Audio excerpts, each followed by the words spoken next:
अध्याय 3 कर्मयोग। अर्जुन ने कहा, हे जनार्दन, हे केशव, यदि आप बुद्धि को सकाम कर्म से श्रेष्ठ समझते हैं तो फिर आप मुझे इस घोर युद्ध में क्यों लगाना चाहते हैं? आपके व्यामिश्रित उपदेशों से मेरी बुद्धि मोहित हो रही है, अतः कृपा करके निश्चय पूर्वक मुझे बताएं कि इनमें से मेरे लिए सर्वाधिक श्रेयस्कर क्या होगा। श्री भगवान ने कहा, हे निष्पाप अर्जुन, मैं पहले ही बता चुका हूं कि आत्म साक्षात्कार का प्रयत्न करने वाले दो प्रकार के पुरुष होते हैं।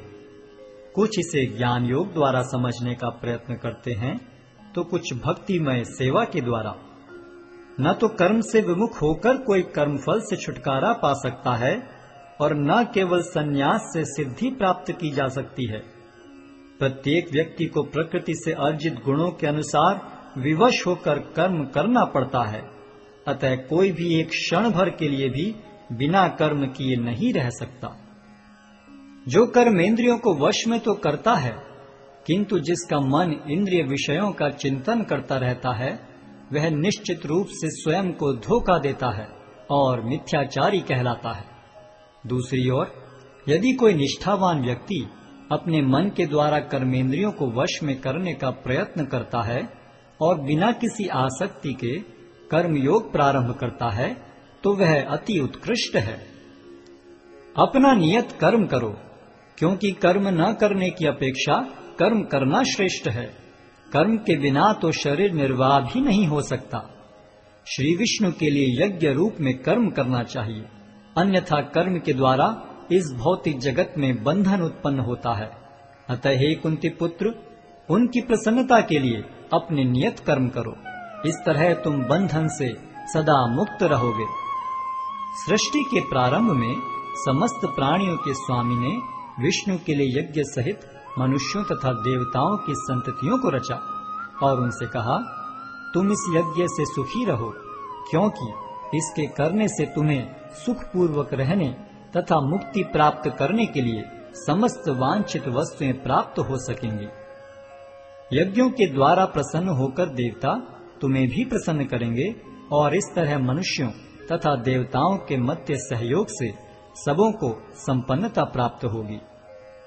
जीवन की विभिन्न आवश्यकताओं की पूर्ति करने वाले विभिन्न देवता यज्ञ संपन्न होने पर प्रसन्न होकर तुम्हारी सारी आवश्यकताओं की पूर्ति करेंगे, किंतु जो इन उपहारों को देवताओं को अर्पित किए बिना भोगता है, वह निश्चित रूप से चोर है।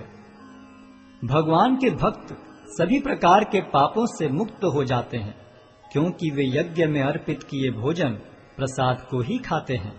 अन्य लोग जो अपने इंद्रिय सुख के लिए भोजन बनाते हैं, वे निश्चित रूप से पाप खाते हैं। सारे प्राणी अन्न पर आश्रित हैं, जो वर्षा से उत्पन्न होता है। वर्षा यज्ञ संपन्न करने से होती है और यज्ञ नियत कर्मों से उत्पन्न होता है। वेदों में नियमित कर्मों का विधान है और ये वेद साक्षात श्री भगवान से प्रकट हुए हैं। फलतः सर्वव्यापी ब्रह्म यज्ञ कर्मों में सदा स्थित रहता है। हे प्रिय अर्जुन, जो मानव जीवन में इस प्रकार वेदों द्वारा स्थापित यज्ञ चक्र का पालन नहीं करता, वह निश्चय ही पाप में जीवन व्यतीत करता है। ऐसा व्यक्ति केवल इंद्रियों की तुष्टि के लिए व्यर्थ ही जीवित रहता है।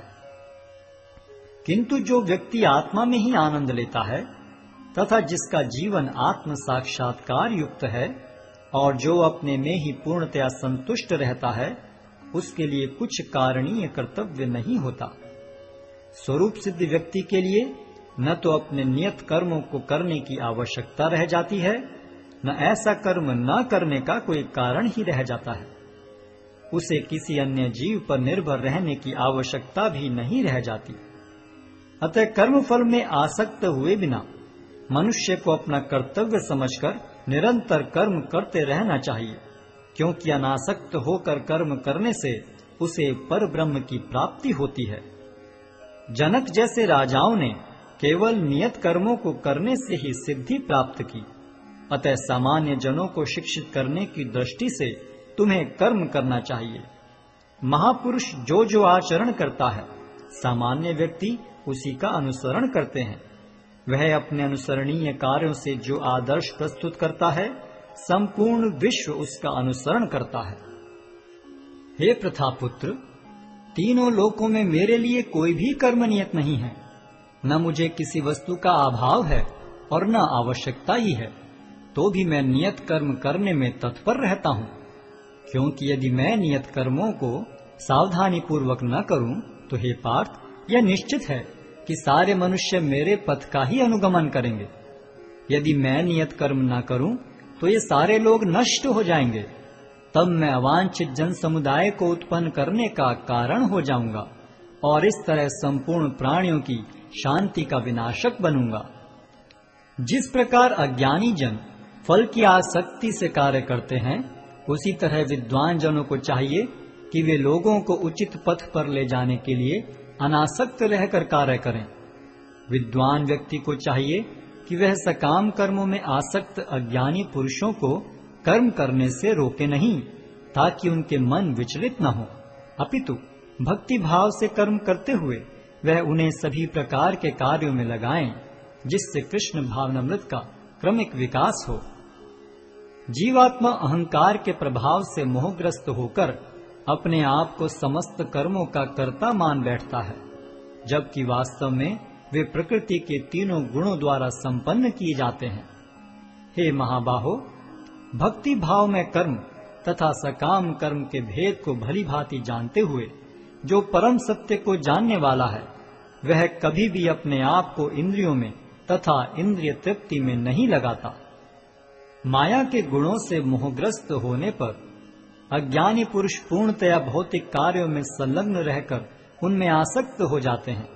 यद्यपि उनके ये कार्य उनमें ज्ञानाभाव के कारण अधम होते हैं, किंतु ज्ञानी को चाहिए कि उन्हें विचलित न करे। अतः हे अर्जुन, अपने सारे कार्यों को मुझ में समर्पित करके मेरे पूर्ण ज्ञान से युक्त होकर लाभ की आकांक्षा से रहित, स्वामित्व के किसी दावे के बिना तथा आलस्य से रहित होकर युद्ध करो।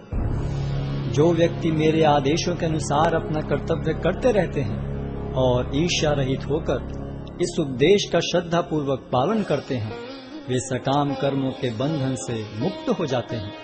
किंतु जो ईर्ष्यावश इन उपदेशों की उपेक्षा करते हैं और इनका पालन नहीं करते, उन्हें समस्त ज्ञान से रहित, दिग्भ्रमित तथा सिद्धि के प्रयासों में नष्ट भ्रष्ट समझना चाहिए। ज्ञानी पुरुष भी अपनी प्रकृति के अनुसार कार्य करता है, क्योंकि सभी प्राणी तीनों गुणों से प्राप्त अपनी प्रकृति का ही अनुसरण करते हैं। भला दमन से क्या हो सकता है? प्रत्येक इंद्रिय तथा उसके विषय से संबंधित राग द्वेष को व्यवस्थित करने के नियम होते हैं। मनुष्य को ऐसे राग तथा द्वेष के वशीभूत नहीं होना चाहिए, क्योंकि ये आत्म साक्षात्कार के मार्ग में अवरोधक हैं।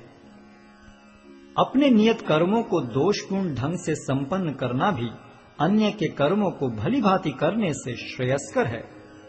स्वीय कर्मों को करते हुए मरना पराये कर्मों में प्रवृत्त होने की अपेक्षा श्रेष्ठतर है, क्योंकि अन्य किसी के मार्ग का अनुसरण भयावह होता है।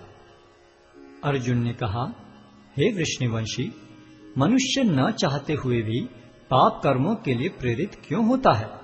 ऐसा लगता है कि उसे बलपूर्वक उनमें लगाया जा रहा हो। श्री भगवान ने कहा, हे अर्जुन, इसका कारण रजोगुण के संपर्क से उत्पन्न काम है, जो बाद में क्रोध का रूप धारण करता है और जो इस संसार का सर्वभक्षी पापी शत्रु है।